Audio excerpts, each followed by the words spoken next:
नमस्कार। आज तारीख है 14 जनवरी 2026 और जो लोग सरकारी कैलेंडर के हिसाब से सरकारी आदेशानुसार सरकारी नियम के अनुसार खरमास को मानते हैं उनके लिए आज मकर संक्रांति का पर्व समाप्त हो गया और खरमास की 1 महीने की काली अवधि भी समाप्त हो गई।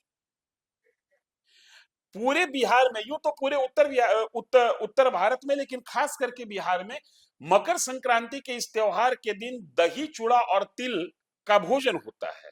ये इस पर्व का प्रोटोकॉल फूड है और दही चूड़ा तिल के भोज के आश्रय लंबे समय से बिहार में राजनीति को लोग साधते रहे हैं। बड़े बड़े राजनेता भोज का आयोजन करते हैं और उस एक नए समीकरण को गढ़ने की कोशिश करते हैं। दरअसल जो खरमास का 1 महीने का काल होता है उसमें कोई शुभ कार्य नहीं होता, लिहाजा राजनेता से लेकर आम व्यक्ति तक उस काल का इस्तेमाल शुभ कार्य के लिए खिचड़ी बनाने में करते हैं, मतलब समीकरण गढ़ने में करते हैं। और खरमास के समाप्त होते ही मकर संक्रांति के त्योहार के दिन से ही नई चीजों की शुरुआत हो जाती है।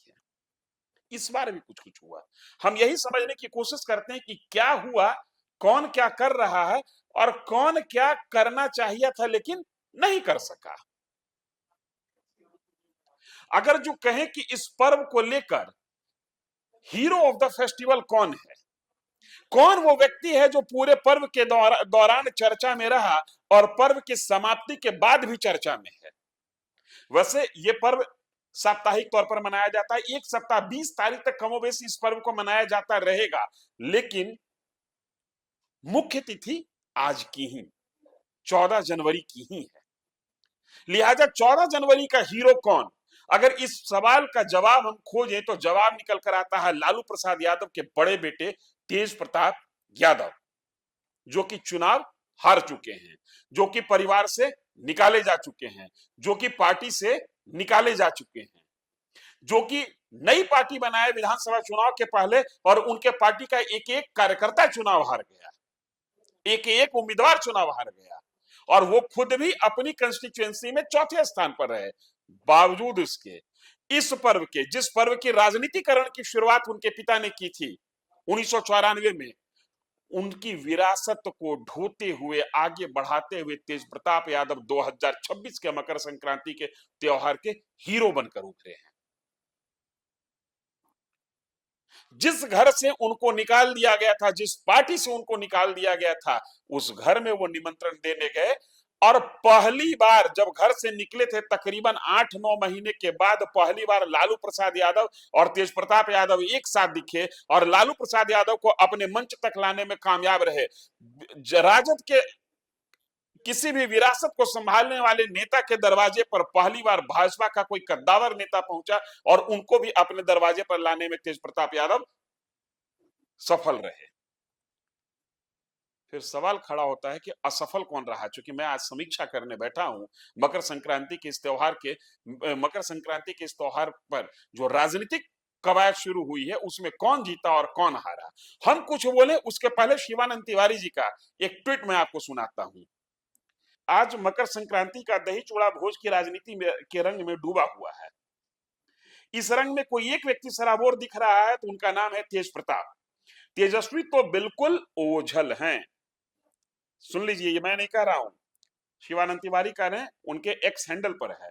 तेजस्वी तो बिल्कुल ओझल है, 10 नंबर में सन्नाटा है जो उनका आवास है।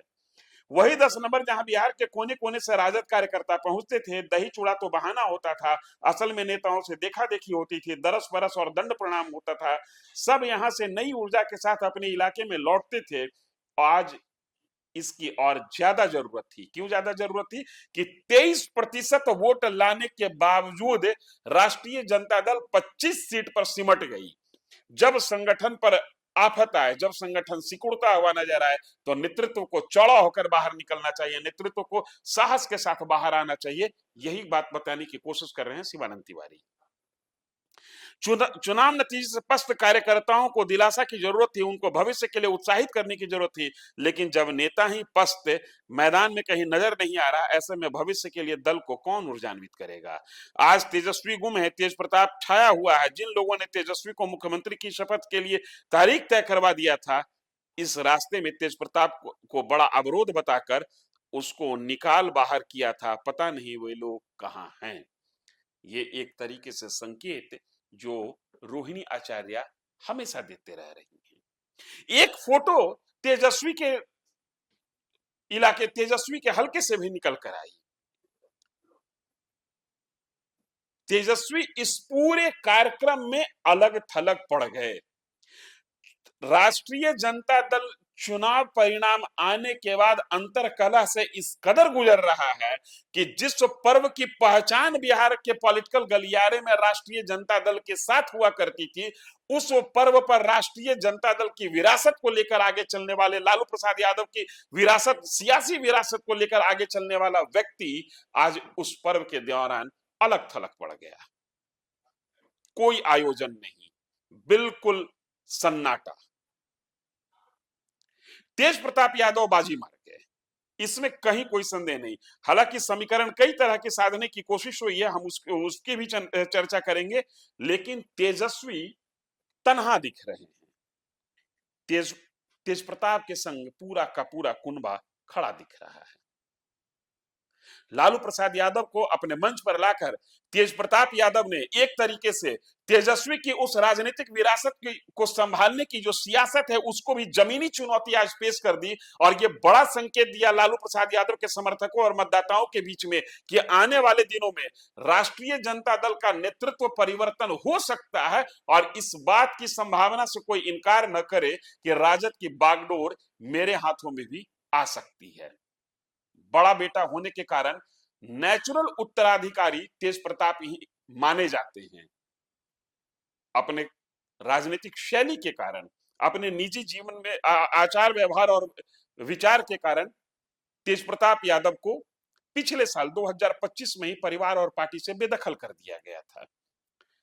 तेज प्रताप यादव ने कई बार कहा है कि कुछ जयचंद हैं जो मेरे पीछे पड़े हुए हैं और मेरे निजी जीवन, मेरे निजी आचरण का राजनीतिकरण करके मुझे अलग कर रहे हैं। ये वही तेज प्रताप हैं जो कभी तेजस्वी के लिए कृष्ण बनने की बात करते थे और तेजस्वी को अर्जुन बनाकर राजा बनाने की बात करते थे।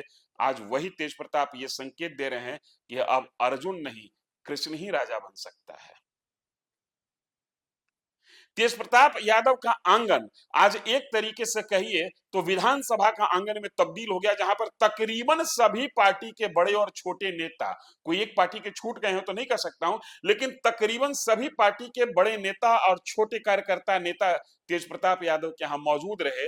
पूरा का पूरा उनका सरकारी आवास दही चूड़ा और तिल की महक से गुलजार था, और इस बात की चर्चा पटना से लेकर दिल्ली तक पॉलिटिकल गलियारों में तेज रही कि तेज प्रताप के इस कार्यक्रम में लालू प्रसाद यादव आकर मैसेज क्या दिए। चूंकि लालू प्रसाद यादव के ही सिग्नेचर से जो चिट्ठी निकली थी, जिस चिट्ठी के पब्लिक डोमेन में आने के बाद तेज प्रताप यादव राजद और परिवार दोनों से निष्कासित हो गए थे, इसलिए राष्ट्रीय जनता दल के राष्ट्रीय अध्यक्ष, founder, national president Lalu Prasad Yadav तेज प्रताप यादव के कार्यक्रम में शामिल होकर एक बड़ा मैसेज दे गए अपने विश्वस्त कार्यकर्ताओं को और विश्वस्त नेताओं को। मामा साधु यादव पहुंचे और कहे कि वक्त है कि परिवार को एक हो जाना चाहिए, लेकिन तेजस्वी यादव के साथ कोई आज खड़ा नहीं दिखा। यहां से राजनीति एक नई मोड़ की ओर मुड़ती हुई दिख रही है। किधर जाएगी ये अभी कहना बहुत जल्दबाजी होगा, लेकिन इशारों को अगर समझो, राज को राज रहने दो। हम भी इस राज को समझने में लगे हुए हैं और आप भी निश्चित तौर पर इस राज को समझने में लगे हुए रहेंगे। जैसे जैसे बातें निकल कर आएंगी हम आपके साथ साझा करते रहेंगे। इस वीडियो में इतना ही, धन्यवाद।